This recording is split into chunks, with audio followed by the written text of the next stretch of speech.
The morning was overcast, the sky a heavy gray as though it, too, mourned the passing of Daniel's father. He stood beside the casket at the cemetery, shoulders squared in a black wool coat, hands locked together in front of him. The priest's voice droned gently in the background, reciting familiar words about peace and eternity, but Daniel barely heard them. His eyes were fixed on the polished wood of the coffin, as though he could will it open and see his father's face one last time. Grief had settled in his chest like a brick, and the only thing keeping it from breaking him entirely was the simple fact that he hadn't fully processed the loss yet. Everything felt too fast, too surreal. He had flown in from Boston 2 days earlier, arriving in his childhood hometown in Illinois just in time to make the final arrangements. Emily, his wife of 6 years, had told him she couldn't come. She blamed a mandatory marketing retreat at her firm and promised she'd make it up to him when he returned. At the time, Daniel had accepted her excuse without question. Or at least, he'd pretended to. Deep down, something in her voice had bothered him. The flat tone, the way she hadn't offered to rearrange anything. The absence of grief in her voice for a man she'd known nearly a decade. Still, there was little time to dwell. His mother was shattered, and his younger sister was too distraught to help with logistics. So Daniel did what he always did when life collapsed. He took control. He handled the funeral home, made the calls, wrote the obituary, and stood strong for everyone who couldn't. The service was intimate. Friend from the neighborhood, former co-workers, a few aging veterans from his father's platoon. After the final prayers and handfuls of dirt tossed onto the casket, the crowd slowly dispersed, offering Daniel quiet condolences and supportive pats on the back.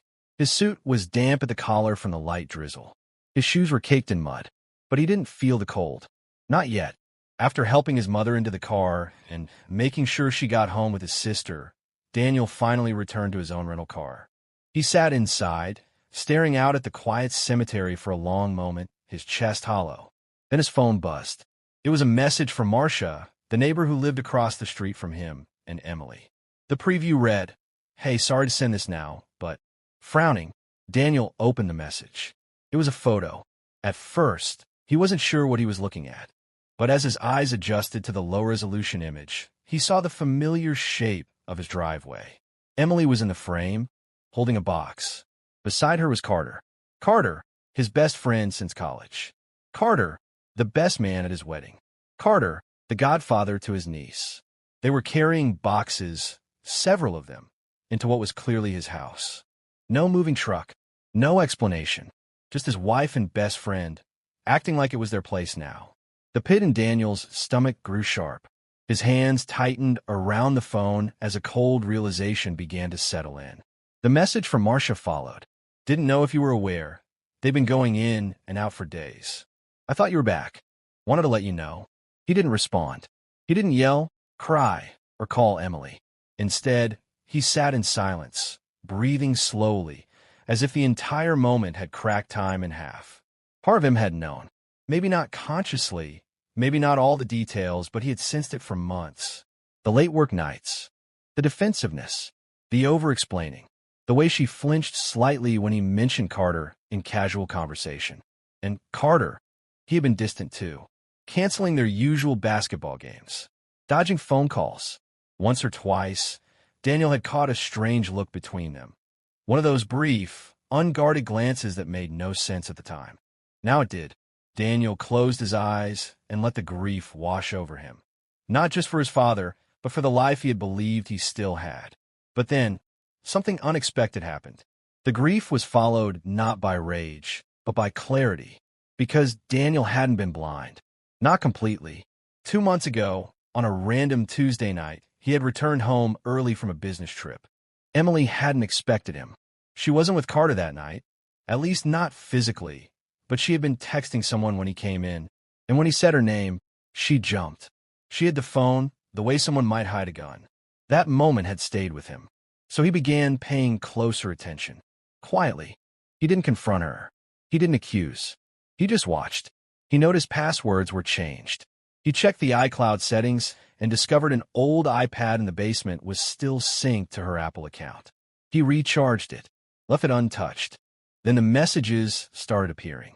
Flirty messages from C photos. Calendar invites to late-night brainstorming sessions. It wasn't definitive at first. It could have been harmless, he told himself. But the deeper he looked, the more the pieces fit. He began collecting evidence. Screenshots, bank statements. One night while she slept, he checked her email and saw forwarded invoices for dinners and hotel rooms under her company's name, both with Carter's address attached. So he went to a lawyer. He didn't want to blow up his life without proof or preparation. The lawyer advised him to stay quiet, gather documentation, and above all, don't let her know what he knew. The house was in both their names, but Daniel had inherited a significant portion of his father's estate, including several properties. Acting too soon could trigger a messy split. But if he timed it right, if he let her reveal herself, he could protect nearly everything. He took the advice to heart. He stayed neutral, cold even. He changed the locks on the properties she didn't know about. He moved the inheritance into a protected trust. He rerouted his paychecks. He even changed the house title structure, legally transferring his half to the trust under a clause she had signed without reading months earlier. And now, sitting in a cemetery parking lot, staring at a photo of his wife and best friend together, he knew he had waited long enough. When he returned home 2 days later, he didn't tell her what he knew. Emily greeted him with an odd mixture of guilt and cheerfulness, as if she believed she had fooled him completely. "Everything okay?" she asked, placing a hand on his chest. "I missed you." Daniel smiled, hollowly. "Yeah, I'm okay." He walked into the house and immediately noticed the subtle changes. A few missing photos, shoes that weren't his by the door, a new throw blanket on the couch he'd never seen before. Her scent was different, too, stronger, as if covering something. But he didn't say a word. That night, while she slept soundly next to him, Daniel emailed his lawyer. The subject line was simple: it's time. The days that followed Daniel's return from the funeral were a surreal mix of routine and restrained fury. Every morning, he woke up beside the woman who had betrayed him, the same woman who kissed his cheek as he poured her coffee, who texted on her phone during dinner and smiled absently at his attempts at conversation. Every night, she rolled over and fell asleep without touching him, unaware that the man next to her had already begun dismantling the life they had built together. Emily moved through the house as if nothing had changed. She laughed at her phone more often now. She stayed out late with vague excuses, dinners with coworkers, last-minute projects, a yoga class that somehow ended at midnight. Daniel didn't argue. He didn't question. He watched, he waited, and he documented. He kept a small leather notebook in his work bag and jotted things down every day. Not just times and dates, but details: how long she was gone, what she was wearing when she left, whether she showered before or after. When she claimed she was at her friend Kelly's house one Saturday, Daniel texted Kelly from a different number. The response was immediate and clear: "I haven't seen Emily in weeks." The lies piled up like layers of dust on forgotten furniture. But Daniel didn't confront her. He was past the stage of confrontation. What he needed now was leverage. On a Sunday afternoon, while Emily was out for brunch, Daniel retrieved the old iPad from his closet safe. It had become his private window into her world. Months ago, she had signed into her iCloud account on it, trying to download photos. She had since forgotten it was still synced. He never updated the device or connected it to the main Wi-Fi. He used a mobile hotspot to keep it off the grid. As he powered it on, the messages began flooding in. "Emily, last night was amazing. I can still smell you on me. Carter, you drive me crazy. When are you going to tell him? Emily, after the funeral. I couldn't do it before, but soon. I swear." Daniel scrolled with steady fingers, emotionless now. The messages were graphic, emotional, sometimes pathetic. Carter constantly asked for reassurance. Emily's texts were laced with manipulation. She told him Daniel was cold, distant, too logical. She said Carter was the only man who made her feel alive. He took screenshots of every message. He organized them by date and exported PDFs. His lawyer, Elena Ritchie, was a meticulous woman who had worked high-profile divorce cases in Boston for 2 decades. She encouraged Daniel to take a calm and calculated approach. "Revenge feels good for a moment," she told him during one of their phone calls, but security feels good forever. Let's make sure you leave them nothing but each other. Following her guidance, Daniel began preparing the next steps. First, the finances. Months earlier, when suspicions had taken root, Daniel had discreetly opened a separate bank account at a credit union. He changed his direct deposit to that account, and over time, he transferred all his liquid savings there. The joint account he shared with Emily now only held $2,100, just enough to appear functional. But every utility, mortgage, and credit card was already being paid from his private account. Second, the property. The house they lived in had been purchased in both their names 5 years ago, but with the help of a family trust created by Daniel's father.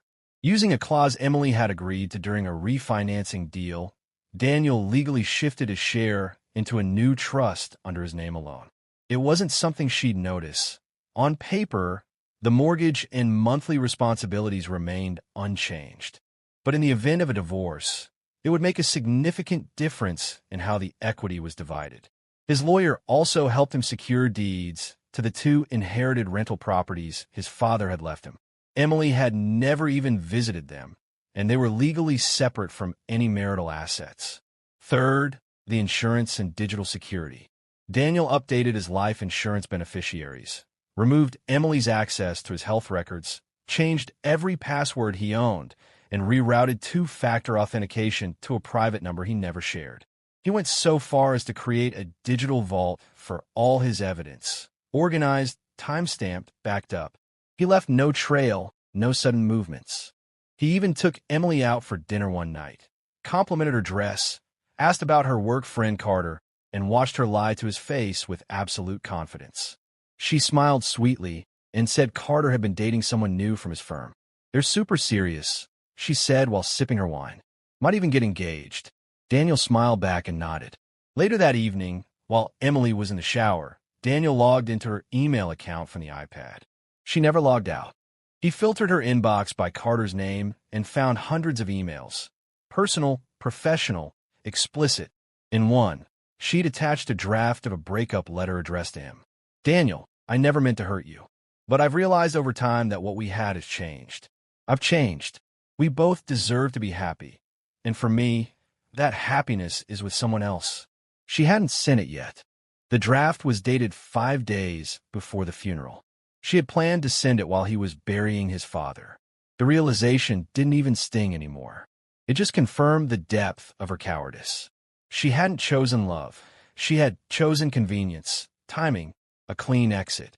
She wanted Daniel to walk into an empty home and a cold email.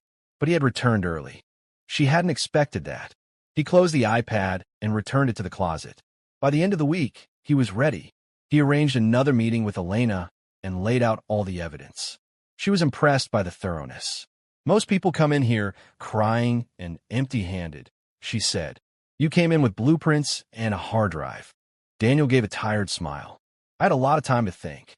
They finalized the divorce petition, citing adultery, emotional abuse, and financial dishonesty. Elena had advised including photos, text logs, and a financial breakdown. All of it would be presented to the court if Emily chose to contest anything. There would also be a restraining order against Carter for interference with marital property, specifically due to his involvement in moving Emily's belongings during Daniel's absence and accessing a property under joint legal ownership. But Daniel wasn't done yet. He drafted letters. One was for Emily, the other for Carter. They weren't angry. They weren't vengeful. They were factual, legal, and final. He didn't want revenge. He wanted acknowledgement and closure. He planned their delivery for a day he knew Emily would be home, based on her shared calendar with Carter, which she had foolishly linked to her iCloud. It would be a Monday afternoon. She always worked from home that day. Carter often visited under the excuse of lunch meetings. At 2 p.m. that day, a courier arrived at the door. Inside the envelope was everything. A printed copy of the petition, a financial breakdown of what she would be entitled to, about 15% of what she expected. A personal letter from Daniel. "Emily, I knew long before the funeral. I waited because I needed to protect myself from the damage you thought you could inflict. You didn't just betray a marriage. You betrayed a man who trusted you when he buried his father, who would have given you the world if you had just asked. I don't need to hear your apology. I don't want revenge. But I will never forget. You're free to go, but you will not take anything you didn't earn. He watched from his car, parked a block away. He saw her open the door. He saw the courier leave. He saw Carter's car pull up 10 minutes later. He didn't wait to see their reaction. He drove away, letting the past fold in on itself like the closing chapter of a book he never wanted to read again. By the time the sun had set, Daniel had moved into a temporary apartment near his new office. Quiet, simple, untouched. He didn't cry. He didn't celebrate. He just sat in silence and, for the first time in a long while, breathed freely. The silence that followed was almost unnerving. For the first time in over a year, Daniel's phone didn't buzz with Emily's check-ins or Carter's casual texts. No more emojis. No more passive-aggressive comments about being too married to work. Just nothing. After the courier had delivered the envelope with the divorce petition and the evidence, a vacuum seemed to open in Daniel's world. But it was a clean vacuum. One without toxicity, without secrets, without lies. It was, in its own strange way, peaceful. But the stillness didn't last long. The next day, Daniel's lawyer called. Elena Ritchie, she said, crisp as always. Just a heads up, Emily's retained counsel. He leaned back in the chair in his apartment's kitchen, a bare-bones space with only a coffee maker and a single set of dishes. That was fast. She's using a family lawyer out of Cambridge. Someone I know, Erica Luntz.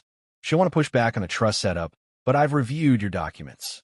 The house transfer was legal, Daniel. Solid. She has no claim to it. Daniel exhaled. Good. Also, her counsel didn't contest the adultery evidence. That tells me two things. One, they know it's real. And two, they know it's enough to harm her leverage. That night, Daniel checked the synced iPad one final time. There were no new messages. Just a single deleted email draft with the subject line, "What are we going to do now?" He closed the device and powered it down for good. 3 days later, the war began. Emily called. He let ring out. She called again, left a voicemail. The message was short and calculated. Daniel, please call me back. We need to talk about how this is going. I don't want to fight you. I think we're both bigger than that. I didn't mean for it to go this way. He didn't respond. He forwarded the voicemail to Elena. 2 days after that, she texted him. I didn't want you to find out like this. I was going to tell you after the funeral. I just didn't expect you to find out from Marcia. That made him pause. He never told her Marcia had sent the photo. That meant she was panicking now, revisiting what she thought he knew, trying to fill in gaps. She must have been scrambling for someone to blame. He could almost picture her pacing the kitchen floor, venting to Carter, trying to rewrite the past in real time. A week passed. The silence continued. Then the legal maneuvering began. Emily's attorney filed a motion requesting mediation rather than immediate litigation. The stated reason? To preserve emotional well-being and reduce undue financial stress on both parties. But Daniel wasn't naive. It was a stall tactic, a chance for her side to assess the full scope of the damage and figure out what leverage they still had. He and Elena agreed to participate in one round of mediation, but only under tight conditions. The discussion would be recorded, only authorized financial topics would be addressed, and no asset negotiations would take place without pre-agreed disclosures. Daniel walked into the mediation room with a clean black suit and a steel demeanor. Emily was already seated. She looked thinner. Her hair was pulled back sharply. Her hands trembled slightly when she picked up the pen beside her legal pad. Carter wasn't there. He wasn't legally allowed to be. The mediator welcomed them, then outlined the process. They would speak respectfully and begin with a basic statement of intent. Elena nodded at Daniel. He cleared his throat. I want a clean break. I want the marriage dissolved. I want no claim from Emily on assets she didn't contribute to. That's all. Emily glanced at him, eyes glassy. Daniel, you don't even want to talk to me? He said nothing. She turned to the mediator. I made a mistake. I understand that. But I supported him for years. I helped build our home. I was there when he was promoted, when he lost his mother. Respectfully, Elena interjected, he's not contesting your presence. He's contesting your entitlement. The mediator tried to shift focus back to the finances. Emily's lawyer leaned forward. My client requests a 50-50 division of all marital assets, including the residence. Elena pulled out a folder, calmly laying down the trust paperwork. That property no longer qualifies as marital. Here is the executed trust agreement, filed and notarized prior to the date of this filing. We also have documentation that Emily signed the refinancing release. Erica, Emily's lawyer, flipped through the papers. Her expression didn't change, but the way she exhaled through her nose told Daniel she hadn't expected that to hold up in court. The rest of the session was more of the same. Emily's legal team asked for a full accounting of Daniel's income from the last 5 years. Elena provided it, all above board. They asked about spousal support. Elena reminded them of Emily's own stable, well-paying job in marketing and her history of self-sufficiency. They tried to raise emotional damages. Elena responded by offering to submit evidence of adultery, emotional manipulation, and financial dishonesty by Emily herself. By the end of the session, Emily's eyes had turned cold. The cracks in her voice vanished, replaced by flat, bitter stares. She wasn't used to losing. Not like this. Afterward, as they exited the room, she caught Daniel alone by the elevator. "Why are you doing this?" she hissed. "You could have just left. You didn't have to humiliate me." Daniel looked her in the eye. "I didn't humiliate you. You did that to yourself." She stared at him, speechless, then turned and walked away without another word. A week later, things escalated further. Daniel received notice that Carter had filed a civil counterclaim, accusing him of emotional defamation and reputational damage. The basis? Carter had lost 2 business contracts after rumors circulated about his affair with Emily. He was attempting to claim that Daniel had leaked the story intentionally. Elena laughed out loud when she saw the filing. "This won't hold," she said. "But if he wants to play this game, we'll play it." Daniel didn't want to fight, but he wasn't afraid of it either. He had receipts, texts, bank statements, surveillance footage from his own home, none of which had been made public. But now, under legal justification, they could be disclosed. Elena filed a motion to introduce all of it as defense material. Within 72 hours, Carter's lawyer withdrew the case. The trap was closing, and Daniel wasn't done yet. He made one final move, a quiet but powerful one. Using a contact from work, he had an anonymous tip submitted to Emily's HR department. Nothing exaggerated, just a copy of 2 messages between her and Carter, during work hours, using company resources, discussing their affair, and mocking her boss. The email included a link to a cloud folder. No sender, no threats, just facts. 3 days later, Emily was placed on administrative leave pending internal review. Daniel didn't celebrate. He simply turned off his phone, walked to the window of his apartment, and watched the city lights blinking in the early evening. He wasn't proud of every step, but he wasn't ashamed either. He had protected himself. He had moved carefully, fairly, and with purpose. The people who tried to dismantle his life were now watching their own foundations collapse. He was finally free of their lies, and they were now trapped in their consequences. But the final blow was still coming. Not from a lawyer, not from courtroom, but from the one place Carter and Emily had forgotten to erase, their shared social media history. And Daniel had a plan to make sure everyone saw what they were truly made of, without him ever needing to say a word. The rain had started that morning, soft, persistent, the kind of drizzle that made the city feel slower, quieter. Daniel stood at his window, one hand wrapped around a mug of black coffee, watching water streak down the glass. It had been nearly 4 months since the funeral, and in that time, his entire world had unraveled and rebuilt itself piece by piece. His marriage was over. His best friendship was dead. His father was gone. But somehow, Daniel felt more intact than he had in years. Emily hadn't contacted him again after the mediation. The last message she had sent was through her lawyer, offering a half-hearted settlement proposal, a modest cash payout in exchange for dropping all claims and avoiding court. Elena advised him to take it, not because they feared losing, but because it would cost less time, less mental energy. Daniel agreed. It wasn't about squeezing every dollar from the wreckage. It was about drawing a line in the sand and walking away on his own terms. The paperwork was finalized on a cold Friday in early March. The judge approved the divorce and settlement. Emily received a fraction of what she had likely expected. Carter was nowhere in the filings. Daniel walked out of the courthouse alone, wearing a dark wool coat and a calm expression. No fanfare, no drama, just closure. But there was still one thing he wanted to do. Not out of revenge, but out of principle. Daniel had always been deliberate. That was his nature. In college, he'd been the type of person who finished his papers a week before the deadline. At work, he double-checked contracts and triple-checked client invoices. So when Carter and Emily tried to destroy his life with lies and secrecy, he didn't lash out. He watched.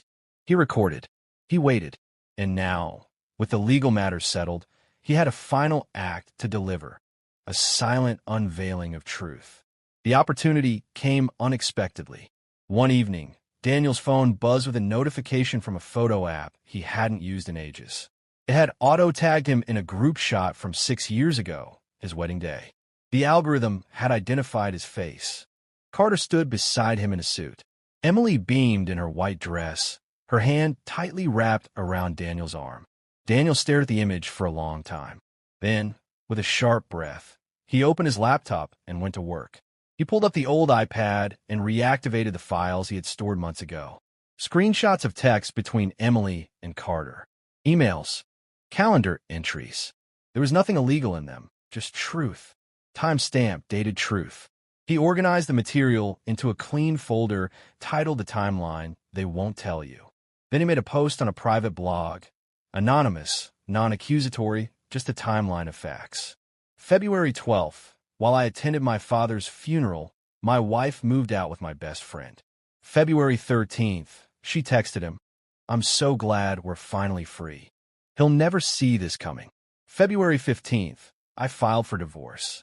February 22nd, he tried to sue me for defamation. The case was dropped. March 3rd, her employer received documents showing she used work time and devices for personal rendezvous. She was placed on leave.